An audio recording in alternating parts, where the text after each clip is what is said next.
लोग कक्षा 11 के हिंदी काव्य के बारे में अध्ययन करेंगे। तो आज पहला पाठ है कबीरदास जी का, और कबीरदास जी ने कुछ दोहा साखी से लिया है जो आपके प्रत्यक्ष है। साखी का मतलब, साखी जो शब्द है, ये जो शब्द है साखी, यह जो है तद्भव शब्द है। इसका जो तत्सम होता है वो होता है साक्षी, और साक्षी का मतलब होता है जो साक्ष्य हम अपनी आँखों के द्वारा प्रत्यक्ष देखें, उसी को हम साखी कहते हैं या साक्षी कहते हैं। तो कबीरदास जी ने जो अपने आँखों के सामने जो अनुभव किया, जो देखा, जिस वास्तविकता को जाना, यथार्थता को जाना, उसी को उन्होंने इन काव्य पंक्तियों में, कबीरदास जी तो हालांकि पढ़े लिखे थे नहीं, उनके शिष्यों ने उनकी बातों को काव्यबद्ध कर दिया है। तो यहाँ कबीरदास जी कहते हैं, बलिहारी गुरु आपड़े, बलिहारी गुरु आपड़े देवहाड़ी कै बार, जिन मानिस तय देवता करत न लागी बार। बलिहारी, तो बलिहारी का मतलब होता है न्यौछावर करना। जैसे हम कहें बलिहारी, ऐसे बलिहारी, बलिहारी का मतलब क्या होता है?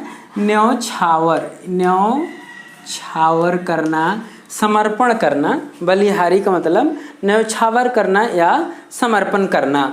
तो बलिहारी गुरु आपड़े, कबीरदास जी कहते हैं कि हे गुरु जी, मैं आपको देवहाड़ी, देवहाड़ी का मतलब इस हाड़ मान से बने हुए शरीर को कई बार मैं क्या करता हूँ? बलिहारी देता हूँ, मैं आपको समर्पण करता हूँ। कबीरदास जी कहते हैं कि बलिहारी गुरु आपड़े है गुरु जी, मैं आपको इस हाड़ मान से बने हुए मैं अपने शरीर को बार बार आपको मैं समर्पण करता हूँ, न्यौछावर करता हूँ। फिर नीचे वाली पंक्ति में कहते हैं, जिन मानिस तय देवता, जिस मनुष्य को, जिस मोह माया से ग्रसित, अज्ञान से आच्छादित व्यक्ति को आपने जिन मानिस तय देवता, जिस मोह माया से ग्रसित व्यक्ति को, अज्ञान से आच्छादित व्यक्ति को देव स्वरूप ज्ञान प्रदान कर दिया, या जिस मानिस तय देवता, जिस मनुष्य को आपने देवता के जैसा बना दिया, करत न लागी बार, देवता बनाने में जरा सा भी देर नहीं आपने लगाई।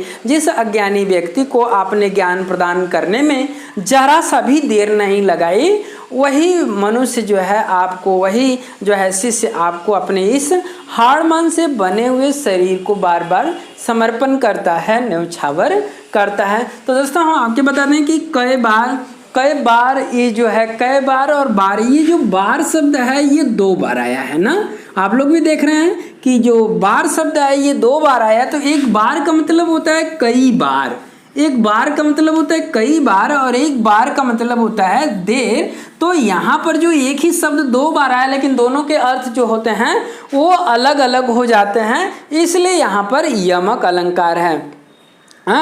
करत बलिहारी गुरु आपड़े देवहाड़ी कै बार, जिन मानिस तय देवता करत न लागी बार। तो यहाँ अनुप्रास भी है और यमक भी है, यमक अलंकार भी है। अब नीचे वाली पंक्ति हम देखते हैं। नीचे वाली पंक्ति में कबीरदास जी कहते हैं, सतगुरु की महिमा अनंत।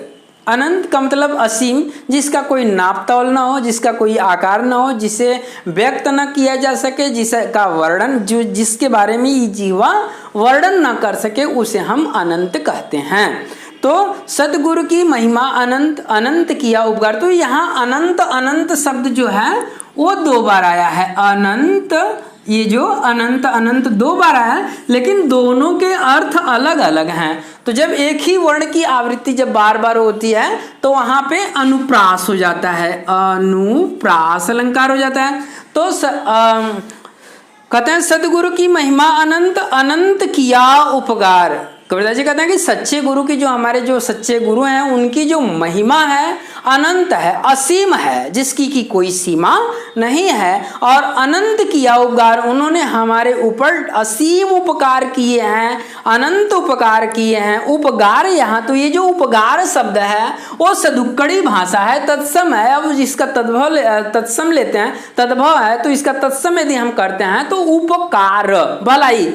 तो उन्होंने हमारे ऊपर असीम उपकार भी किया है, असीम भलाई भी हमारी की है, क्योंकि पूरा किया नहीं, लोचन अनंत उघाड़िया, क्योंकि लोचन, लोचन का मतलब नेत्र, लोचन अनंत उघाड़िया, क्योंकि उन्होंने हमारे इस लोचन में इस नेत्रों को उघाड़ दिया, अपने ज्ञान के प्रकाश से प्रकाशित कर दिया है। लोचन अनंत उघाड़िया, इस आंखों को अनंत दिखा दिया है, अर्थात दिव्य दृष्टि प्रदान कर दिया है, ज्ञान की दृष्टि प्रदान कर दिया है, जिससे कि क्या सही है और क्या गलत है, क्या यथार्थ है, क्या यथार्थ नहीं,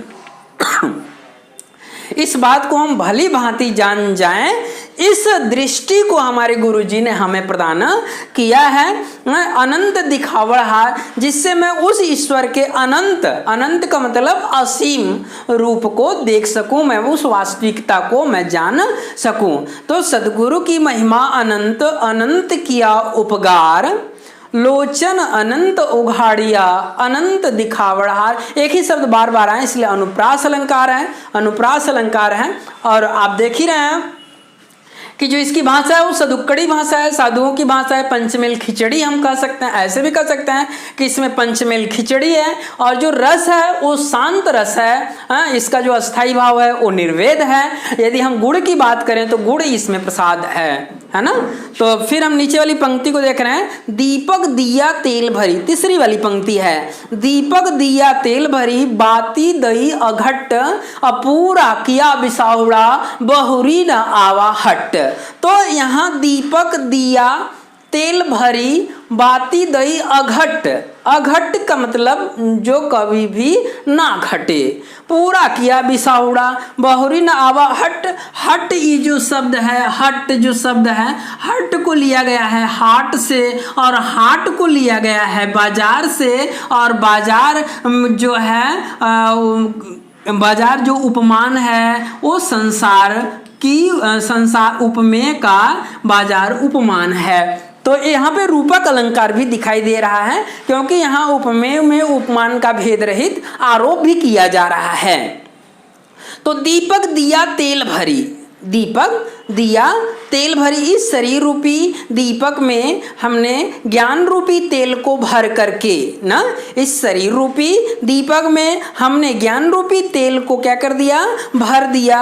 और दीपक दिया तेल भरी, बाती दई अघट, और कभी भी न घटने वाली स्मृति रूपी, स्मरण क्षमता रूपी बत्ती को हमने उसमें क्या कर दिया है, डाल दिया है। और पूरा किया विशाहुड़ा, और मैंने पूरे जीवन और मृत्यु के आवागमन के सारे चक्कर को हमने काट लिया है। और बहुरी न आवाहट, बहुरी का मतलब दोबारा इस संसार रूपी बाजार में अब आने की आवश्यकता नहीं है। कबीरदास जी के कहने का मतलब यही है कि मैंने इस यम नियम आसन प्राणायाम प्रत्याहार धारणा ध्यान समाधि के द्वारा मैंने यथार्थता को जान लिया है। अब जो यथार्थ है, जो वास्तविक है, उसको हमने पहचान लिया है। फिर अब मुझे इस दोबारा इसकी प्राप्ति ना हो, बहुरी ना हो, फिर मुझे इस संसार रूपी बाजार में आने की कोई आवश्यकता नहीं है। तो इस तरह से यहाँ पे रूपक अलंकार है। फिर नीचे वाली पंक्ति में कहते हैं, बूढ़े थे परि उबरे। कबीरदास जी कहते हैं हम लोग तो मोह माया अज्ञान के अंधकार में बूढ़े थे, अर्थात डूब रहे थे। डूब रहे थे हम लोग, मोह माया के अज्ञान के अंधकार में क्या कर रहे थे, डूब रहे थे, बूढ़े थे। पर उबरी, लेकिन निकलकर बाहर आ गए, पर उबर गए। कैसे उबर गए, गुरु की कहते हैं कि गुरु की लहरी चमक, जैसे ही हमने गुरु के ज्ञान रूपी प्रकाश को देखा, जैसे ही मैंने गुरु के ज्ञान रूपी प्रकाश से देखा कि भेरा देखा जर जरा, कि जिस संसार रूपी हम नाव में, भेरा, भेरा का मतलब क्या होता है, नाव होता है। तो जब जिस संसार रूपी नाव को मैंने एकदम जर्जर देखा, टूटा फूटा देखा, उतरी पड़े फरंग, कि मैंने जैसे ही गुरु के ज्ञान रूपी प्रकाश से उस संसार रूपी टूटे फूटे जर्जर नाव को देखा, तुरंत हम उस नाव से लांघ करके, फरंग करके, लांघ करके बाहर निकल गए और ईश्वर को प्राप्त कर लिए। तो ये चौथा आपका समाप्त हो गया।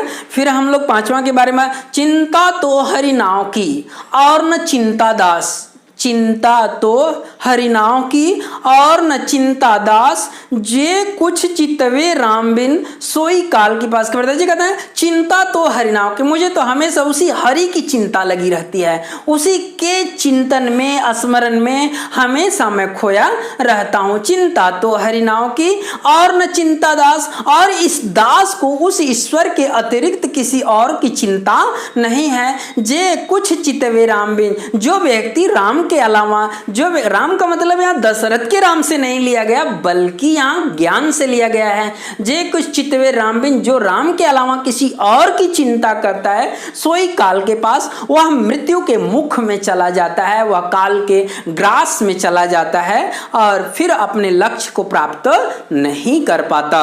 फिर नीचे वाली पंक्ति में कहते हैं तू करता तू भया। बड़ा सुंदर बात लिखे हैं इसमें कि तू करता तू भया, मुझ में रही न हूं, अवारी फेरी वली गई, जित देखा तित तू। कहते हैं तू करता तू भया। मैं ईश्वर का नाम लेते लेते, कबीरदास जी कहते हैं कि ईश्वर का नाम लेते लेते, उनके नाम का जाप करते करते मैं भी उसी ईश्वर में क्या हो गया, विलीन हो गया। मेरा भी कोई अस्तित्व नहीं रहा, और जब मैं उसके अस्तित्व में खो गया तो वारी फेरी बली गई। तो मेरी जो अहंकार रूपी जो रस्सी थी, मैंने बल दे दिया, अर्थात ईश्वर को समर्पण कर दिया। या ऐसे भी बोल सकते हैं कि मेरी अहंकार रूपी जो रस्सी थी, वो मेरे अंदर का जो अज्ञान था, अहंकार था, वो क्या हो गया, जल गया, समाप्त हो गया। और जित देखा तित तू, और फिर जब मेरे अंदर अहंकार नहीं रहा, जब मेरे अंदर अज्ञानता नहीं रहा, तो जित देखा तित तू, मैं जिधर देखता हूं उधर ईश्वर की ही सत्ता दिखाई देती है, ईश्वर ही दिखाई देती है। या तो मोटी मोटी बातों में ऐसे भी हम बोल सकें, तो ऐसे भी कह सकते हैं, फिर जैसे ही मेरे अंदर ज्ञान की प्राप्ति हुई, मैं जिधर देखता हूं वसुधैव कुटुंबकम की भावना ही दिखाई देती है। पूरी धरती अपना परिवार के जैसा ही प्रतीत होती है। फिर सातवां में कहते हैं कबीर सूता क्या करे, काहे न देखे जाग, जाके संग ते विछुड़या, ताही के संग लाग।